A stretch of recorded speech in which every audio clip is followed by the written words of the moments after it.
এক জাদুময় বনে থাকতো এক শুভ্র ইউনিকর্ন। তার ঝলমলে শিং আর মায়াবী সৌন্দর্যে সবাই মুগ্ধ হতো। কিন্তু দূর থেকে এক কালো কাক হিংসায় ফুঁসতে লাগলো। সে ভাবল, যদি ওই ইউনিকর্নের শিং ভেঙে ফেলতে পারি তবেই সবাই আমাকে সুন্দর বলবে। একদিন কাক ইউনিকর্নের উপর ঝাঁপিয়ে পড়ল, কিন্তু তখনই সে শিকারীর ফাঁদে আটকা পড়ল। কাক ভয়ে কাঁপতে লাগলো। ইউনিকর্ন চুপচাপ তাকিয়ে রইল।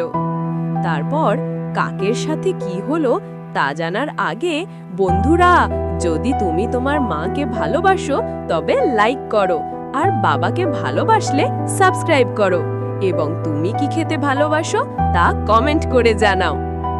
এরপর ইউনিকর্ন তার জাদুর শিং দিয়ে ফাঁদ ভেঙে কাককে মুক্ত করল। লজ্জিত কাক মাথা নিচু করে বলল, তুমি আমার ক্ষতি করতে পারতে, অথচ আমাকে রক্ষা করলে। ইউনিকর্ন শুধু হাসল, আর কাক বুঝল, সৌন্দর্য নয়, দয়ায় আসল শক্তি।